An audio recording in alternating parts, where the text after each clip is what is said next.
Well, hello students. It's another week, our third week of online learning. Hopefully, kids, you have your parents watching with you because I sent a Skyward message to your parents yesterday, giving them the opportunity to watch this video with you as I go through the modules and how they look. So hopefully, maybe we have some kids and parents watching this together because I know if anything we need now is more family time. So what you're looking at right now is my Canvas page. This is my algebra class and my geometry class. That's really the main thing I look at now. But I want to start off with one thing that I learned yesterday. Up in the corner, above the coming up, the new things that are happening, above that is typically called the to-do list. To-do list is things to do.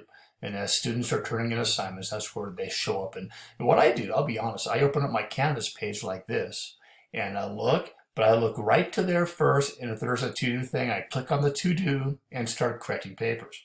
I don't open up the module first.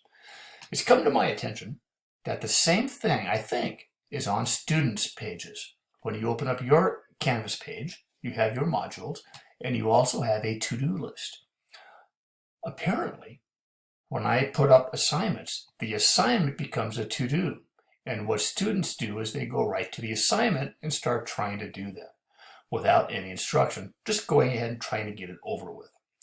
I would like you to refrain from that because when you look into your module, I'll use algebra as the example today, you have a bunch of videos, highly thought out, well-planned, perfectly edited videos made by yours truly to try and explain maybe the stuff that's going on.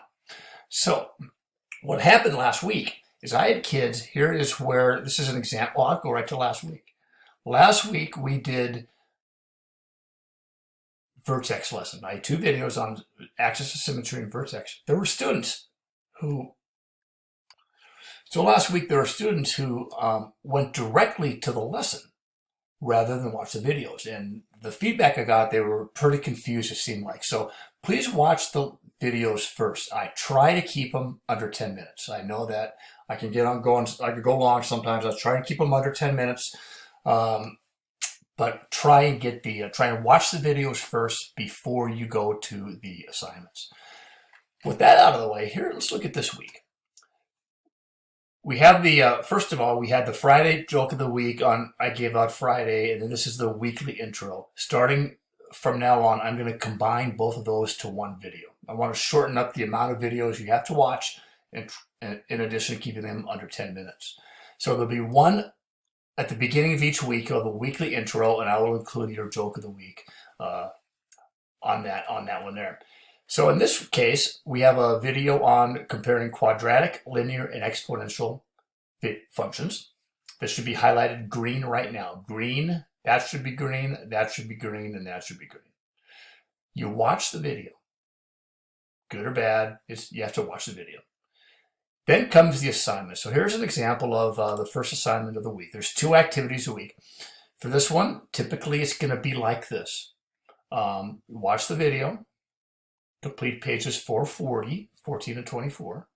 And then what I want you to do is, as in the past, you'll do the assignment. You'll correct with the given answers. I'll show you where those are in a second. And then I want you to submit an answer to a particular question. I did that this last week. I like that a lot because I could give you much more feedback that way. And then give yourself a 1 to 4 self-evaluation on how well you understand the material. Not how many you got right or wrong, but how well you understood it. And that's basically the first activity. Now, when you go back to the module, so in order here, we're doing this right now. You're going to, at some point, watch the video on the lesson. You'll do the problems. Now, underneath this, just for those families that have multiple students and not maybe enough computers, and you're all trying to scramble for computers, I have taken a screenshot of the problems. So I know in algebra kids usually might have to get onto Big Ideas website. There's a picture of the problems. Take a picture of it with your camera, take a screenshot, print it out if you want. That's just an option if you want to get away from the computer to do the work. So you don't need to do that. That's just there for some people might want to use that. After the screenshot, after you do your assignments, take the screenshot if you want. here are the solutions. The solutions are the problems. You look at those after you do them, and they're kind of written out in pretty much the big ideas or whatever hold for the geometry kids. They write them out in very detailed steps. If you don't have them right, I really want you to go back and try and find where you made that mistake. And if you can't find that, then get on the discussion boards that I'll talk about next, and we'll talk about that. So that is basically the format of an activity.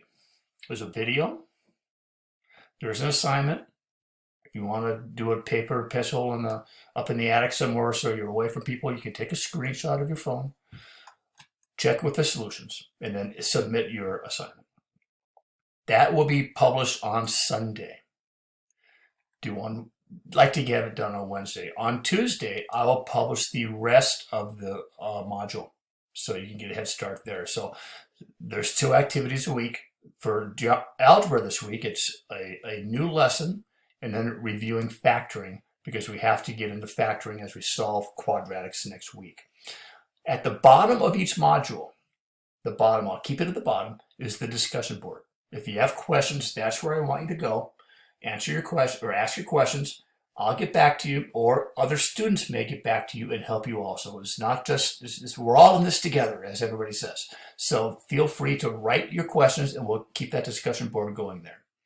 If the need arises, particularly as we get into the quadratic formula in a couple of weeks for algebra, and as we get into Apothem for geometry kids, no, it's not an animal on the side of the road, it's a math term called Apothem. We may have some optional Zoom tutoring sessions. That's a possibility also in the future. So that is how the modules are set up. The main thing I want to get is look at the videos first. I'm trying to keep the videos under 10 minutes. And I'm trying not to have as many as we used to have in the past. So other than that, let me check to make sure I have anything else on my list. Whoa, I almost forgot the most important thing. I just preview the whole thing and had to go back and finish this last 2 minutes. Believe it or not, I'm not perfect on my videos. I made a glaring, huge mistake on this is for the algebra kids, on the factoring review video. Incredible I made this mistake, because I've never made a mistake before, but apparently I did. My proofreading brother found it and of course told me that. So anyway, on the factoring review video, rather than, actually it was a mistake, was not a mistake. I did it on purpose. It's like a scavenger hunt for you guys to find the mistake I made on the factoring review video. It's huge. It happens in the first 2 minutes. So you want to find that mistake, and you can submit that to me just for fun and to make fun of me if you want. I don't care. But other than that, things have gone quite well. Thanks for all your hard work. Parents, thank you for your juggling the multiple kids and all the teachers' lessons and stuff you get. So thank you. Have a great week, and we'll talk to you soon.